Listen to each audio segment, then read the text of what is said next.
To be the last of your kind is to be a living ghost, and Ilara had perfected the art of haunting her own life. In the sprawling, merciless city governed by the lunar sanctum, she was less than a shadow. She was a void, a carefully constructed emptiness. Every sunrise was a renewed vow of self-erasure. She learned to muffle the wild, primal howl that echoed in her soul, to ignore the phantom ache in her bones that yearned for a forest floor instead of grimy cobblestone. The scent of rain on pavement was a poor substitute for the smell of damp earth and pine. Her lichen nature, the very blood of her ancestors, was a venom she had to suppress with every shallow breath. The greatest terror was not starvation or the biting cold of the slums. It was the fear of being seen, of one careless glance revealing the monster she was taught to be. This city was her cage, a labyrinth of cold stone and colder judgment, where the High Priestess's dogma was law. Here, survival was a currency earned through invisibility, and Ilara was deeply in debt. Comenta de dónde nos ves y suscríbete, porque esta historia apenas comienza. Ahora sí, continuemos. Her disgraced name, the legacy of the fallen Blood Moon clan, was a brand she wore on her soul, a stain that made her an outcast even among the city's forgotten. She worked menial jobs for scraps, her head perpetually bowed, her eyes fixed on the ground to avoid the scrutinizing gaze of the sanctum's acolytes. She forced herself to forget the moon's pull, to deny the sharp clarity of her senses, trading the vibrant world of a wolf for the muted, grey existence of a human wraith. It was a slow, daily death. The past was a relentless predator, its claws forever digging into the soft tissue of her memory. She was haunted by the echoes of a life that was stolen from her, the warmth of a pack, the pride in her family's name, the unrestrained joy of a full moon run. Now, all that remained were fragments of ruin, the scent of smoke, the glint of sanctum silver, the chilling silence where her family's laughter used to be. This grief was the anchor that kept her tethered to her crushing poverty.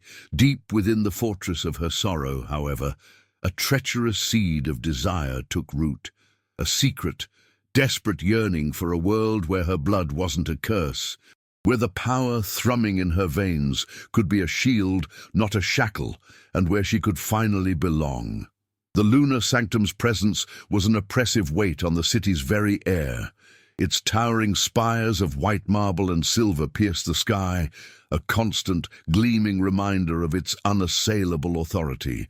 The High Priestess, a figure Ilara had only seen in chilling public addresses, ruled with a doctrine of purity that left no room for deviation.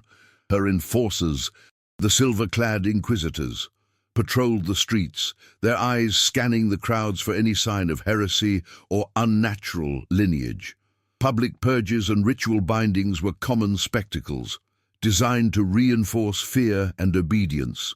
For Ilara, every patrol that passed, every sermon that boomed from the sanctum's bell towers was a personal threat.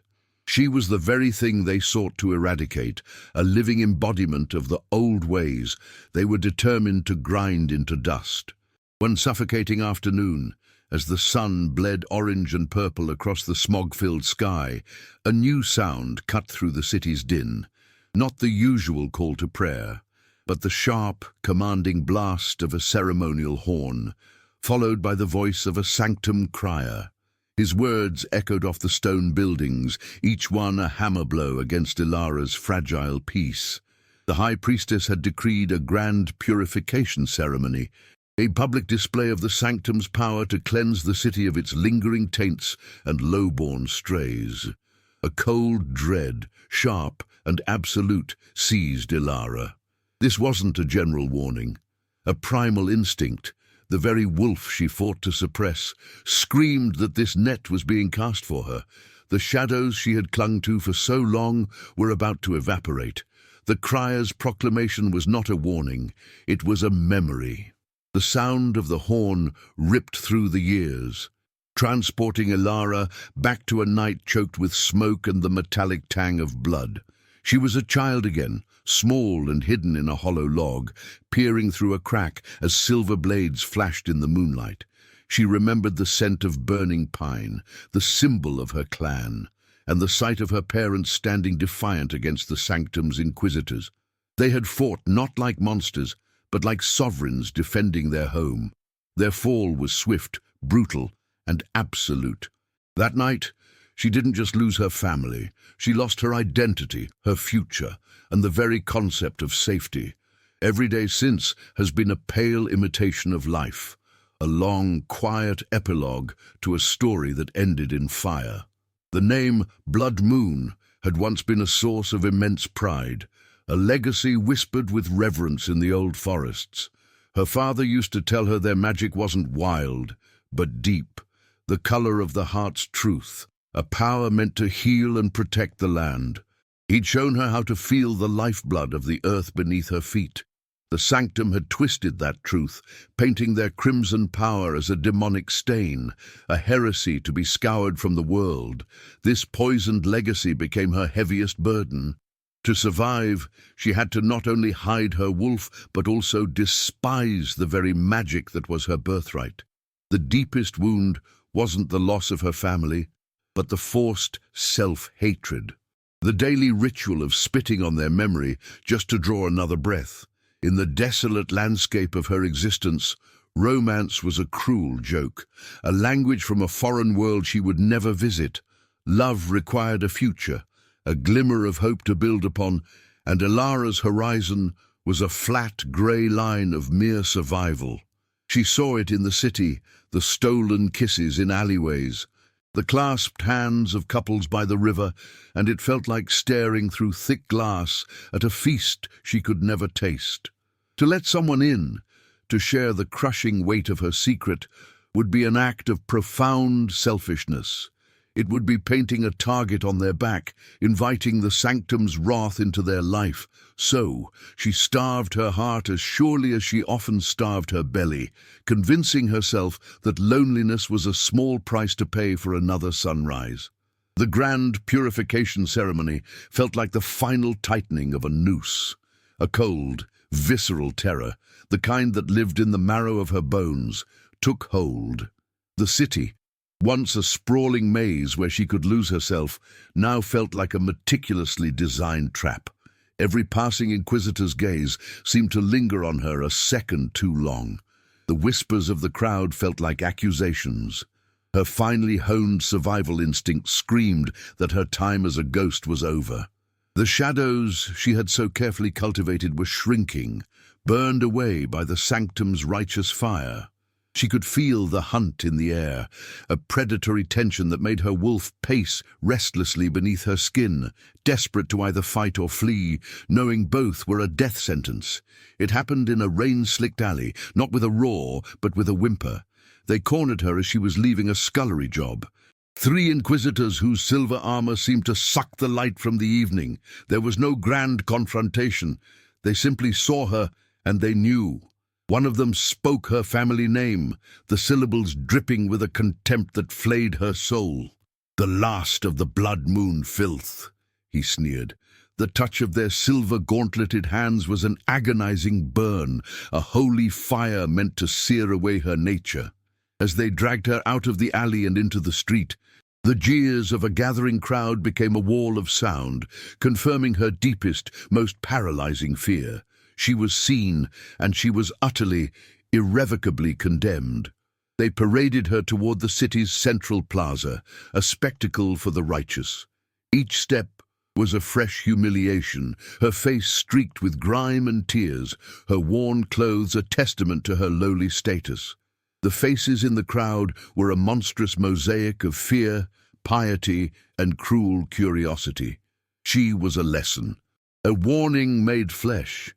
In their eyes, she saw the reflection of the monster she had been taught to be, and for a moment, she believed it. This public shaming stripped away the final, fragile layer of the person she had tried to be, leaving only the raw, aching wound of a girl who had lost everything. It was in this moment of absolute despair that we see the core of so many stories on our channel. En este canal traigo las historias de romance más épicas e intensas. Cada semana un nuevo mundo, una nueva pasión imposible. Her expectation was of a cold cell or a swift execution. Instead, she was hauled up the steps of the great sanctum itself, forced to her knees on a marble dais before the entire city. The high priestess stood there, a figure of chilling, serene power, ready to perform the binding. But Ilara's gaze was unwillingly drawn to a man standing near the throne, a silent, imposing presence that seemed to command a gravity all his own. He was broad-shouldered and severe, his expression an unreadable mask of authority. His eyes, the color of a storm-tossed sea, were locked on her. It wasn't the disgust of the inquisitors or the pity of the crowd. It was something else entirely, a sharp, predatory assessment. She was no longer just a stray to be purged. She was an asset being weighed by Lord Caelan, the alpha of the Silverwood clans. Lord Caelan watched from the shadow of the throne, a statue carved from granite and storm clouds. He was a man built to carry the weight of a kingdom, with shoulders broad enough to bear the sky and a jaw set in a line of unyielding authority. His silver-grey eyes, the color of a winter sea, missed nothing. They cut through Ilara's grime and fear, seeing not the pathetic street stray the sanctum intended to display, but the incandescent flicker of something ancient and untamed. While others saw a heretic, he saw a weapon, or perhaps a cure. The blight that plagued his lands was a cold phantom that lived within him, a constant, draining ache that mirrored the sickness of his people. He felt it in the very marrow of his bones, a slow decay that all his strength and all his armies could not halt. The pressures on him were immense, a closing circle of threats that tightened with every passing moon. His council, a nest of vipers and aging loyalists, grew more restless by the day, their whispers of his inadequacy echoing in the stone halls of his keep. Rival clans to the north and east watched his borders like vultures, sensing the weakness that emanated from his dying lands. The blight was a relentless enemy. It soured the soil, twisted the forests into skeletal mockeries, and worst of all, infected the wolves of his people. It stoked a feral madness in their blood, turning pack brothers against one another in fits of uncontrollable rage. The sanctum offered only hollow prayers, their piety a thin veil for their satisfaction at his clan's decline. He was an alpha ruling over a crumbling empire, and time was his greatest foe.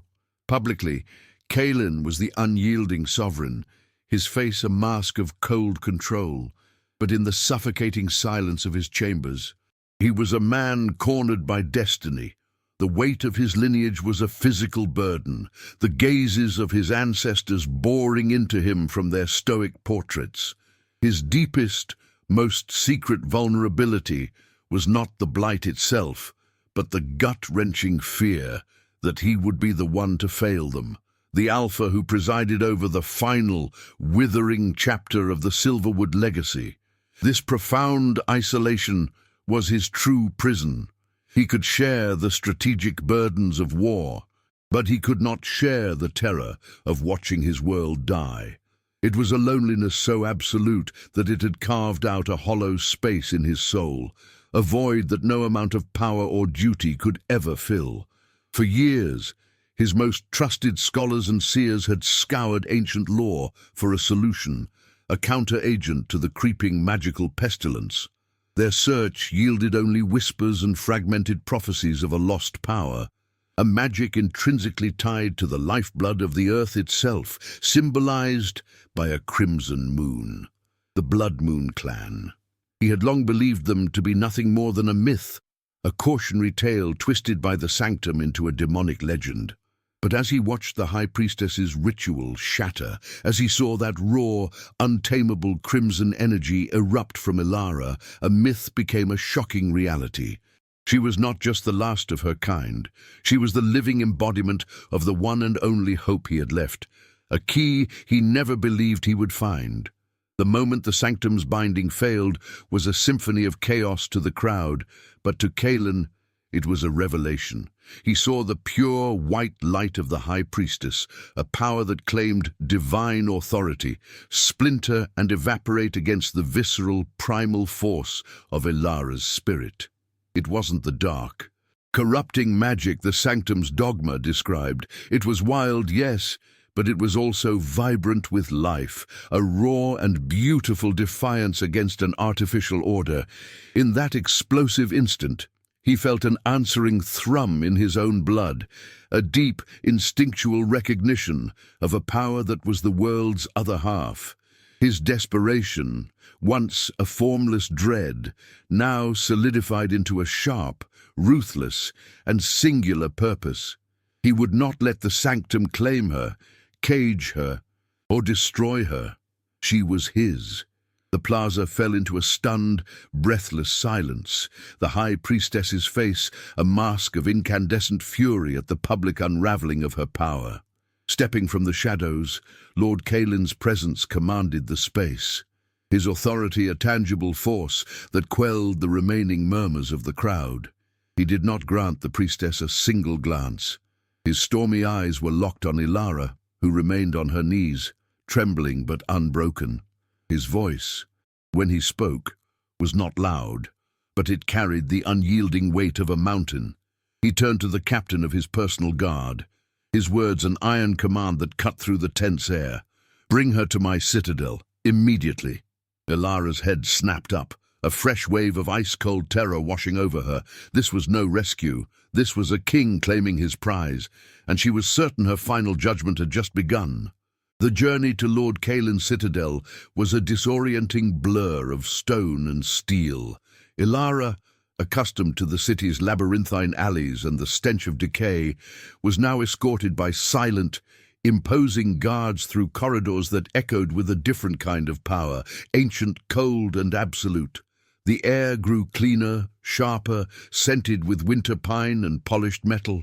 Torches cast long, dancing shadows on tapestries depicting great silver wolves in battle, their woven eyes seeming to follow her.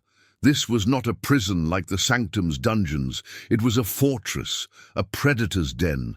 Her fear remained a cold knot in her stomach, but beneath it, her suppressed wolf stirred with a strange, unnerving curiosity.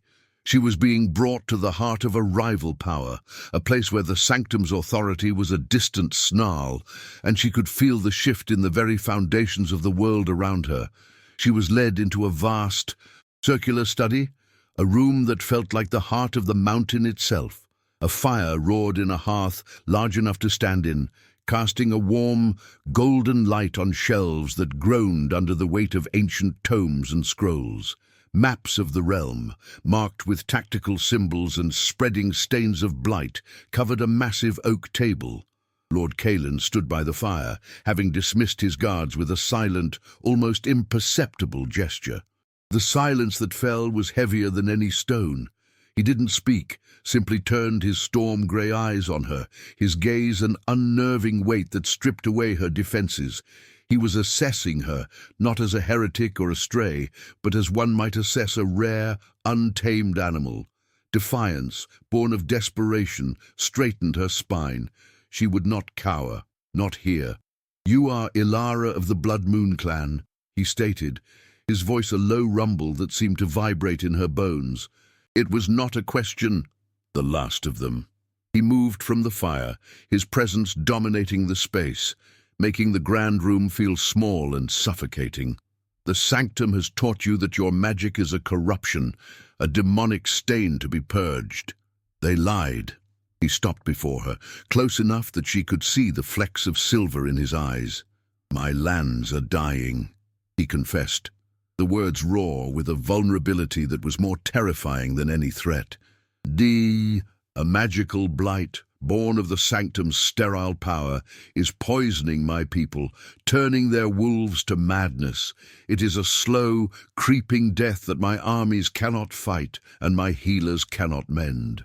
He held her gaze, a king laying his kingdom's deepest wound bare. "I require the one thing that can counter it. I require your bloodline." The words hung in the air, audacious and absolute. "I am proposing a union, A marriage. Ilara's breath hitched, a strangled sound in the oppressive quiet. This was madness, a cruel joke, but the look in his eyes was anything but humorous. It was the cold, hard resolve of a man who had exhausted all other options. "This will not be a marriage of affection," he continued, his tone clinical, as if discussing a treaty. "It will be a binding pact. You will become my Alpha Luna. Your power, bound to my lineage through the rite, will be the key to cleansing the blight and saving my people from extinction." He saw the disbelief and terror warring on her face and pressed his advantage, laying out the terms of his gilded cage.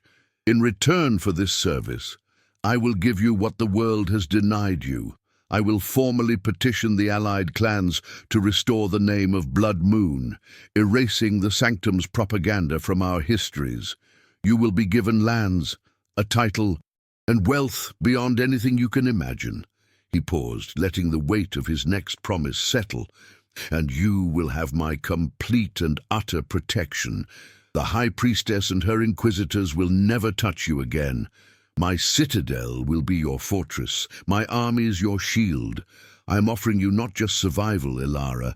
I am offering you a dynasty." It was an impossible choice, a life of servitude or a death of anonymity. Her mind reeled, a storm of conflicting emotions. Part of her, the starving girl from the slums, was deafened by the siren song of safety and status. To have a name again, a home, to never feel the gnawing ache of hunger. It was a fantasy she had never allowed herself to entertain. But her soul, the wild, untamed part of her that had survived the fire that took her family, recoiled. He wanted to use her. He saw her not as a person, but as a living antidote, a tool to be wielded for the good of his own people. This powerful alpha was offering her a cage, just one with golden bars and silken cushions, was trading one form of subjugation for another, truly a victory. The memory of her parents, standing defiant against the Sanctum, burned in her mind. They died for their freedom, and he was asking her to sell hers. As she struggled with the impossible weight of his proposal, Kaelin moved closer still. The space between them became charged, the air thick with an unspoken energy. She could feel the formidable heat of his body, smell the clean, sharp scent of pine and cold mountain air that clung to him. It was overwhelming, a raw display of masculine power that called to the very wolf she had spent a lifetime trying to silence. Her heart hammered against her ribs, a frantic rhythm of fear and a strange, traitorous pull. This was more than a political negotiation.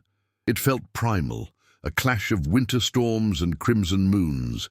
His gaze was no longer just assessing. It was possessive, the look of an alpha who had found something impossibly rare and had no intention of ever letting it go. Taking a deep, shuddering breath, Ilara found a wellspring of strength she didn't know she possessed. She lifted her chin, her eyes no longer reflecting the terror of a cornered animal, but the incandescent glow of a rising power. "I accept your proposal," she said, her voice clear and steady, cutting through the tension. A flicker of surprise crossed his stoic features before his mask of control slammed back into place. "On one condition." She took a step forward, closing the remaining distance between them, refusing to be intimidated. "This will not be a transaction where I am merely a resource.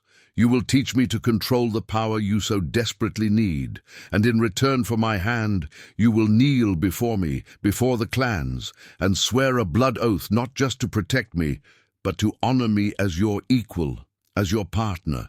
A stark silence followed her audacious demand, a void so profound it seemed to pull the very air from the room. Ilara's heart hammered a frantic rhythm against her ribs, certain she had overplayed her hand. But then, a slow, almost imperceptible nod from Lord Kaelin shattered the tension. "So be it," he rumbled, his voice a low current of thunder. "Your terms are accepted." He turned from her, his authority reasserting itself like a physical cloak. "Summon the seer and my war council. The binding will take place at moonrise. There will be no delay." With that, He swept from the room, leaving Alara standing alone in the firelight, the echo of his words sealing her fate. She had won her condition, but in doing so had just chained herself to a living storm, and the first clap of thunder was already beginning to sound. The ceremony was held not in a grand hall of celebration, but in the citadel's ancient oath-stone chamber, a place of grim vows and wartime pacts. The air was thick with the scent of cold stone, burning herbs, and the unspoken resentment of Kaelin's council. As Ilara was led in, dressed in a simple silver gown that felt like a costume, she felt the weight of their collective gaze. They were a circle of predators, their faces etched with suspicion and open disdain. Lord Valerius, a noble with eyes like chips of ice, barely concealed his sneer. She was an impurity in their sacred space, a street cur brought in to perform a trick. The chasm between her past and her present was a dizzying abyss, and she felt the familiar urge to become invisible, to shrink back into the shadows she knew so well. Then came the moment that silenced every whisper, every resentful breath. Lord Kaelin, the unyielding alpha of the Silverwood clans, moved to the center of the chamber and, without a moment's hesitation, sank to one knee before her. The collective gasp of his council was a sharp, unified sound of disbelief. He was a king, a warrior who had never bowed to another living soul. And here he was, kneeling before a nameless girl from the slums. His head was bowed, a gesture of profound submission that was simultaneously a display of absolute power. He was so confident in his authority that he could afford this, a strategic move that was also deeply personal. For Ilara, the sight was staggering, a crack in the very foundation of the world as she knew it. His stormy eyes lifted to meet hers, and in their depths she saw not a ruler performing a duty, but a man making a vow that was etched in something far deeper than politics. I, Kaelin of Silverwood, his voice resonated, each word a stone laid for the foundation of their new reality, do swear this blood oath. I will be your shield against the sanctum and all who would harm you. I will restore the honor of the Blood Moon name. I will recognize you not as my subject, but as my equal, my partner, my Luna. The words were for the assembled nobles. A clear and undeniable declaration, but the intensity of his gaze, the possessive fire burning within it, was for her alone. He was binding himself to her, and the chains felt both terrifying and unbreakable. A wizened seer, her face a roadmap of ancient secrets, stepped forward with a silver ritual knife. With practiced hands, she made a shallow cut across Ilara's palm, then Kaelin's. The seer then joined their hands, pressing their bleeding palms together. The moment their blood mingled, a shockwave of raw energy erupted between them, a silent, violent explosion of power that made the torches in the room flare wildly. It was a searing heat that traveled up Ilara's arm and straight to her core, a primal recognition that went beyond magic. It was the call of her wolf to his, an ancient, instinctual acknowledgement of a mate. She saw the shock register in his eyes, his knuckles whitening as he gripped her hand tighter, the pact suddenly becoming intensely, irrevocably real. "Seal the union," the seer commanded, her voice a dry rasp. Kaelin rose to his feet, pulling Ilara up with him, their hands still clasped. The kiss was meant to be a formality, a public symbol of their agreement for the skeptical court. He lowered his head, his gaze never leaving hers, and the world narrowed to the charged space between their lips. But the moment of contact was anything but formal. It was a collision of ice and fire. His lips were surprisingly soft, a stark contrast to his rugged exterior, and the kiss held a spark of desperate, restrained heat. It wasn't the kiss of a king to his political pawn. It was the kiss of a starving man who had just found his only source of sustenance, and it left Ilara breathless and shaken. They broke apart, the air crackling with an unspoken energy that everyone in the room could feel. Kaelin's expression was an unreadable mask, But Ilara could see the storm churning in his eyes, a mirror of the tempest in her own soul. The council members exchanged uneasy, hostile glances. Lord Valerius's earlier sneer had curdled into a look of pure, venomous jealousy. He had clearly coveted the position of power beside the Alpha, and seeing it given to a low-born stray was an insult he would not soon forget.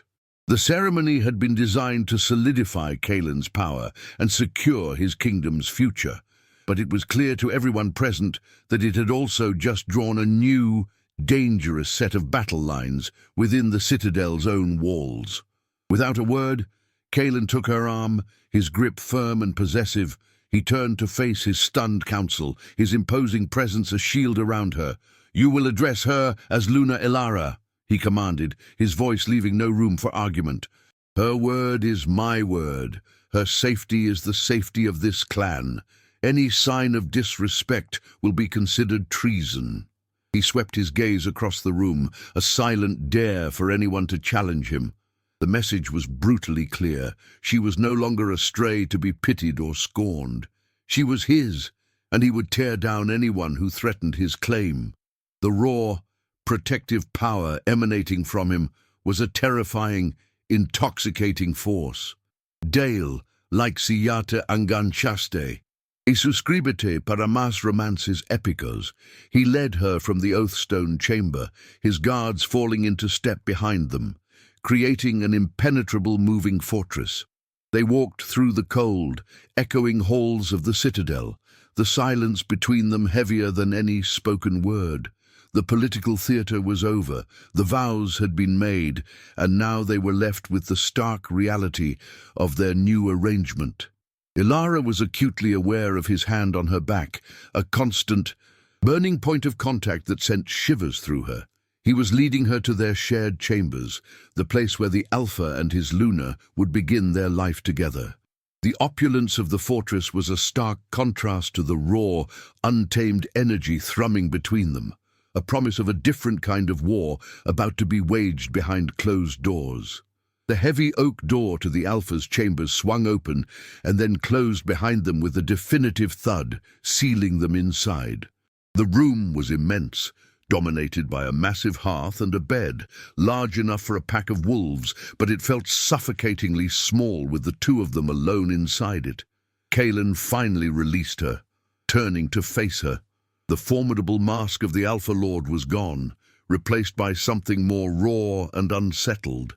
The full weight of their binding, the unexpected jolt of their connection, settled in the air between them. He looked at her not as a savior or a weapon, but as a woman, a stranger who now held a piece of his soul. "This," he said, his voice rough with an emotion she couldn't name, "is more complicated than I anticipated." The days that followed were a strange tapestry woven from opulence and unease. Ilara found herself living in chambers larger than any hovel she had ever sheltered in, draped in fabrics she was afraid to touch. Servants moved like ghosts, their deference a constant reminder of her new, ill-fitting station. Her first meal with Kaelin in their private dining hall was an exercise in suffocating silence. He sat at the head of the long table, a formidable, distant figure, his focus on a stack of reports. She, in turn, stared at the array of silver cutlery, a wave of shame washing over her as she realized she didn't know which fork to use. He noticed her hesitation, and without looking up from his papers, he simply picked up the correct fork and began to eat. A silent, subtle instruction that was somehow more intimate than any spoken word. As promised, their training began. They met in a secluded courtyard garden, a rare patch of green that seemed to resist the citadel's cold stone. Kaelin was a demanding, methodical teacher. "Your power is a flood," he explained, his voice a low rumble. "You let it rush out in a single, destructive wave. You must learn to be the riverbed, to guide its flow, to command it." He demonstrated, a cool silver light coalescing in his palm, precise and controlled. When she tried to replicate it, Her energy sputtered in a chaotic crimson burst that singed the nearby rose bushes. He stepped behind her, his large hands closing over hers, his chest a solid wall of heat against her back. "Feel the pulse," he murmured, his breath stirring her hair. "Don't fight it. Listen to it." The contact was electric, a jolt that had nothing to do with magic and everything to do with the man holding her. Her first formal presentation to the court was a trial by fire. Dressed in the silver and grey of the Silverwood clan, she walked beside Kaelin into the great hall, feeling like an imposter in a stolen skin. The air was thick with judgment, the whispers of the assembled nobles like the hissing of snakes. Lord Valerius, his face a mask of polite contempt, approached them with a bow that was an insult in itself. "My Lord Alpha," he said, his voice carrying just enough to be overheard. "A bold strategy, finding a solution in the city's gutters. One hopes her untamed blood does not curdle the purity of your ancient line." The words struck Ilara like a physical blow, a cold dread coiling in her stomach as every eye in the hall turned to her, waiting for her to crumble. Kaelin didn't raise his voice. He didn't have to. A dangerous stillness fell over him, and the temperature in the hall seemed to drop by several degrees. He placed a possessive hand on the small of Ilara's back, a silent claim that was also a warning. He met Valerius's gaze, his storm-grey eyes turning to chips of ice. "My Luna's blood is the salvation of this line, Valerius," he stated, his voice a low, deadly promise. "And I will remind you that the purity of my line is my concern, not yours. Question her place again, and you will find yourself questioning it from a cell in the dungeons. Am I understood?" The threat was so absolute, so devoid of emotion, that it left no room for doubt. Valerius paled, bowing deeply before melting back into the crowd, leaving a wake of stunned silence. Later, in the sanctuary of their chambers, the facade of their alliance felt thin and brittle. Ilara stood by the window, her arms wrapped around herself, the sting of Valerius's words still fresh. "You didn't have to do that," she murmured, her voice barely audible. "It's part of our agreement," Kaelin replied, his tone dismissive as he removed his formal cloak. "Your authority is my authority. An insult to you is a challenge to me." But his words felt hollow, a convenient shield for something deeper. She turned to face him, seeing the lingering storm in his eyes. "Was it?" she asked softly. "Was it just about the agreement?" The question hung between them, unanswered. For the first time, Ilara wondered if the lines of their cold, political pact were beginning to blur, not just for her, but for the unreadable Alpha Lord as well. One night, unable to sleep, she wandered the Citadel's silent halls and found him in the war room. He stood before a massive map of his lands, the creeping stains of the blight marked in a sickly black ink. The weight of his burden was a tangible thing in the room, a crushing pressure that seemed to bow even his broad shoulders. He didn't seem surprised to see her. "This village," he said, his voice rough with exhaustion as he pointed to a blackened area near the forest's edge, "was where I grew up. My father taught me to track there. Now there is only silence. The blight doesn't just kill the land, it erases memory." In that moment, he wasn't Lord Kaelin, the formidable Alpha. He was just a man watching his home die, and a profound, aching empathy bloomed in Ilara's chest, a feeling far more dangerous than any courtly intrigue. Their shared purpose began to forge an unexpected intimacy. During a training session, Ilara finally managed to sustain a controlled flow of her crimson energy, making a wilted vine bloom with a single, perfect red flower. A rare, genuine smile touched Kaelin's lips, transforming his severe features for a fleeting instant. The sight stole her breath. Later, while studying ancient texts in the library, she found him asleep in his chair, his head slumped over a heavy tome. The mask of the Alpha was gone, revealing a face etched with weariness. On impulse, she gently took a thick fur blanket from a nearby couch and draped it over his shoulders. He stirred, but didn't wake, murmuring her name in his sleep. The sound, soft and unconscious, was a secret whispered into the silence, and it struck a chord deep within her soul. The court's attempts to undermine her continued, growing more subtle and venomous. A high-born lady, Lyra, whose family had clearly hoped she would be Kaelin's choice, made a point of engaging him in conversations about shared childhood memories, her laughter a little too loud, her touches lingering a moment too long. She treated Ilara with a cloying sweetness that was more insulting than open hostility. During one such encounter at a feast, Ilara felt a hot, unfamiliar surge of possessiveness. As Lyra placed a hand on Kaelin's arm, Kaelin's gaze lifted, finding Ilara's across the crowded room.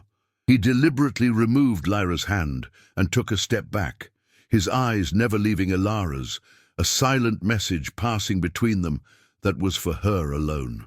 That night, she finally gave a name to the feeling, jealousy. Ilara was not a wilting flower. The same instincts that had kept her alive in the slums began to serve her in the viper's nest of the court. She learned to read the subtle shifts in tone, the hidden meanings behind polite words, the alliances and rivalries that played out in exchanged glances. She began to use her low-born status not as a weakness, but as a shield. They underestimated her, saw her as simple, and in doing so, they revealed their own hands. She started to build a quiet network of allies among the servants and guards, those who, like her, were overlooked by the nobility. She was no longer just Kaelin's weapon. She was becoming a political player in her own right, a queen learning the rules of a game she had been forced to play.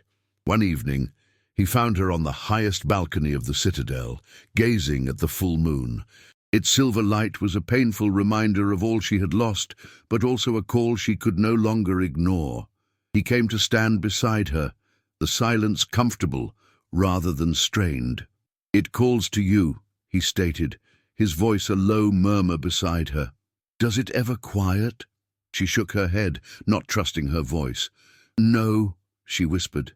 "It's a part of me." He nodded, his gaze fixed on the luminous orb. "Your presence," he admitted, the confession seeming to be pulled from him, "has quieted the storm in me. The blight, it feels more distant when you are near." He turned to look at her, and in the moonlight she saw the truth of it in his eyes. This was no longer a pretense. The bond between them was real, terrifying, and growing stronger with every shared breath. The proof of their bond soon became undeniable. The gardens within the citadel began to flourish with an unnatural vitality, and the wolves of Kaelin's personal guard, who were quartered nearby, showed signs of renewed health, their coats gleaming, their eyes clear of the blight's madness. The council could not ignore the evidence. Her power, tethered to his, was working, but their grudging respect was laced with a new, more potent fear. She was not just a convenient stray. She was a being of immense, world-altering power. Lord Valerius and his faction began to see her not as an obstacle to be removed, but as a threat to their entire way of life, a crimson queen whose influence could eclipse their own. Their plotting intensified, moving from whispers of scorn to hushed conversations of treason. Just as a fragile sense of stability began to settle between them, a rider arrived, his horse lathered and near collapse, bearing the sigil of the northern clans. He carried an urgent dispatch for the War Council. The news spread through the citadel like wildfire. The blight, far from being contained, had mutated in the colder territories, becoming more aggressive.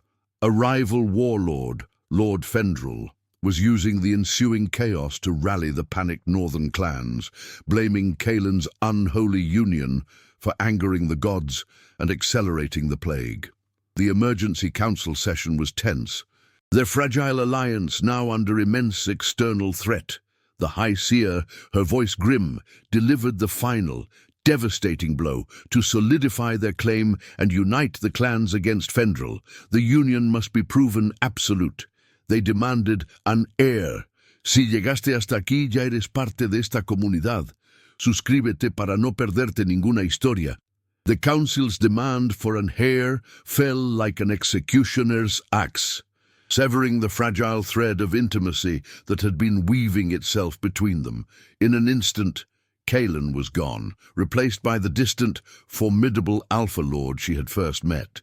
He retreated behind a wall of cold duty, his gaze sliding past her as if she were a ghost, his words clipped and formal. The warmth that had begun to thaw the ice around her heart vanished, leaving a familiar, aching chill. Every silent meal, every training session conducted with brisk, impersonal commands, was a fresh wound. She was no longer Ilara, his partner. She was once again the asset, the tool, the living cure whose final function had just been made terrifyingly clear. The weight of his withdrawal was heavier than any public scorn, a profound and personal rejection that made her feel more alone than she ever had in the slums. After 2 days of this suffocating silence, she could bear it no longer. She cornered him in the library.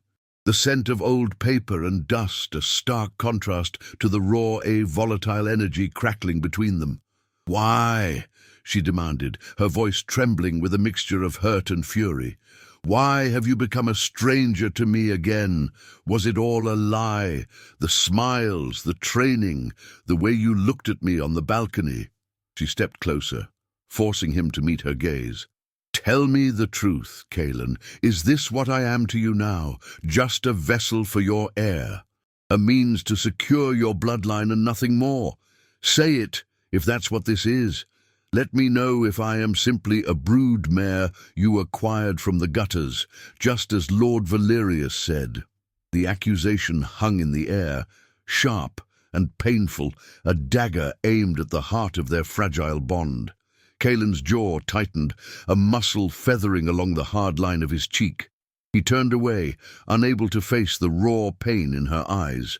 "This is not about you," he said, his voice a low, strained rumble that did nothing to soothe her. "Fendrel is using our union to incite rebellion in the north. The council is demanding a show of strength, of absolute unity. They believe a formal announcement of our intention to secure the succession will quell the unrest and solidify my claim. It is politics, Ilara, nothing more." But his words were hollow, a carefully constructed shield of logic against the emotional storm she had unleashed. He spoke of their bond as a strategic necessity, a performance for the court, and with every clinical word, he drove the wedge between them deeper, confirming her worst fears without ever admitting the full truth. She was not the frightened girl from the slums anymore. She felt the power of her bloodline rise to meet her fury, a crimson heat that made the candles in the room flicker and dance. "Do not lie to me," she hissed, her voice dropping to a dangerous whisper. "I've spent my life reading the intentions behind men's eyes, and I can feel the lie in your heart. It is a cold, heavy stone. I truly thought we were building something real here, something beyond this pact. I allowed myself to believe in you, in us." Her voice broke on the last word, the confession hanging between them, raw and vulnerable. "Was I a fool, Kaelin? Was it foolish to think the Alpha Lord could see more than just a purpose in me? Was I wrong to see the man behind the crown?" The desperate plea in her question finally shattered his formidable control. He turned back to her, the mask of the unyielding Alpha finally cracking, revealing the tormented man beneath. "There is a prophecy," he confessed, the words torn from him, rough with despair. "The seer foretold it when I first brought you here. The blight can only be purged permanently by a child of our union, an heir who carries the magic of both the Silverwood and the Blood Moon. And that child must be conceived before the next blood moon passes, or the curse will become irreversible, consuming my lands and my people forever." He finally met her eyes, the storm in their grey depths now a maelstrom of guilt and desperation. "I kept it from you because it was not a request I could make. It was a monstrous burden, and I could not bring myself to place that weight upon you. It had to be your choice, but I was a coward, too afraid of your answer to even ask the question. The confession left them breathless in the sudden, crushing silence. The political arrangement had morphed into a terrifyingly intimate race against time, a destiny that felt both preordained and impossible. Her mind reeled, caught between a sense of profound betrayal and a heart-wrenching understanding of the impossible position he was in. But before either of them could utter another word, a sharp, urgent knock echoed from the heavy library doors. A guard entered, his face grim. "My lord, my Luna," he announced, bowing low. "The council is assembled in the great hall. An emissary from Lord Fendrel has arrived and demands an audience. They await your presence." They were out of time. They had to walk into that viper's nest, the shards of his secret lying between them, and present a flawless image of unity to a world determined to tear them apart. They entered the great hall to a wall of hostile silence, 100 pairs of eyes fixed on them like a pack of wolves sizing up their prey. At the center of the room stood Fendrel's emissary, a man with a cruel smirk and eyes that glittered with malice. Beside him, Lord Valerius looked smugly triumphant. "Lord Caelan," the emissary began, his voice dripping with condescension, "My Lord Fendrel sends his regrets. He grieves for the state of your lands, a sickness that has only worsened since you brought this stray into your sacred halls." He gestured to Elara with a dismissive flick of his wrist. "The northern clans believe you have angered the old gods. They say her tainted blood is a poison, and they demand you cast her out before her curse consumes us all." The accusation hung in the air, a poison of its own, and Elara felt the weight of a kingdom's fear settle squarely on her shoulders. Caelan stepped forward, his body a formidable shield in front of Elara. His voice was cold as winter iron, reciting the strategic benefits of their union and the early signs of the Blight's recession within the citadel. But his logic fell on deaf ears. "Words are wind. Alpha," the emissary sneered. "We see only spreading decay. Lord Valerius himself has expressed his concerns that this union is a political sham, a desperate grasp for a power you do not understand." Valerius nodded gravely. "We require proof of this bond, a true blessing. Without it, your claim is weak, and your reign is forfeit." As the trap closed around them, Elara saw something shift in Caelan's eyes. It was not the calculated fury of a cornered king, but the raw, untamed rage of a male protecting his mate. The last of his control was about to shatter, not for his crown, but for her. Before he could unleash the storm, Elara moved from behind him, her presence commanding a sudden, unexpected silence. Her voice, when she spoke, was not loud, but it resonated with the strength of a survivor. "For years I was a ghost, a name whispered like a curse.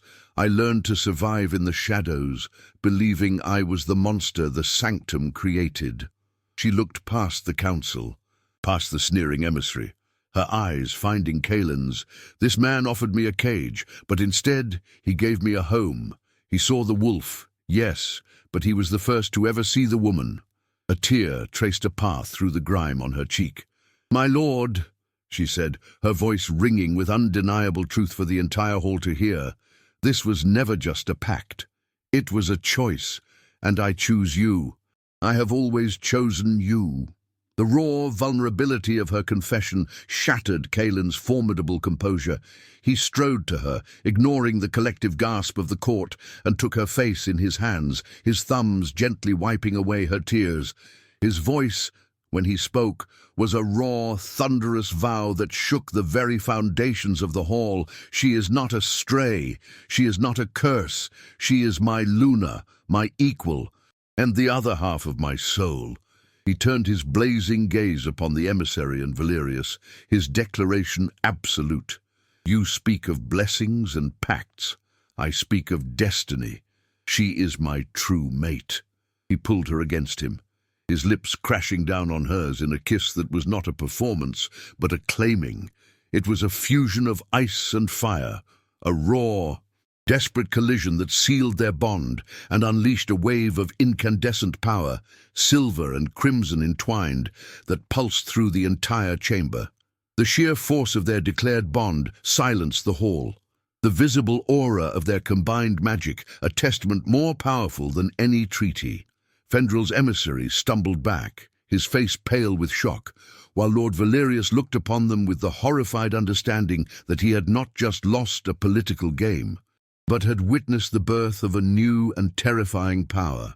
At that very moment, a sunbeam broke through the high-arched windows, carrying with it a warmth that felt impossible, and from the courtyard below, the citadel's great bell began to toll, not in alarm, but in celebration, as if the land itself was rejoicing. The winter in their hearts finally thawed, replaced by the promise of a crimson spring. Two souls, once broken by duty and despair, had found their wholeness in each other. Their love was not just a story, but the land's new anthem. Esta historia termina, pero hay muchas más esperándote. La próxima semana, a forgotten sorceress bound to a cursed artifact enfrentará algo aún más peligroso, the king who broke her heart centuries ago. Months later, they stood on the highest balcony, looking out over a kingdom reborn. The forests were lush and green, the rivers ran clear, and the air was sweet with the scent of blooming flowers. Kaelin's arm was wrapped securely around Ilara, his hand resting possessively on the gentle swell of her stomach, a silent promise of the heir that had been conceived not from duty, but from a profound and earth-shattering love. The whispers in the court had long since died, replaced by a deep and abiding reverence for the Crimson Luna and the Alpha, who had been wise enough to recognize her true worth. They had faced down empires, prophecies, and their own broken pasts to find each other. Dale, like si esta historia te atrapó, suscríbete para la próxima. Comenta qué momento te impactó más, for in the heart of the storm they found their quiet harbor.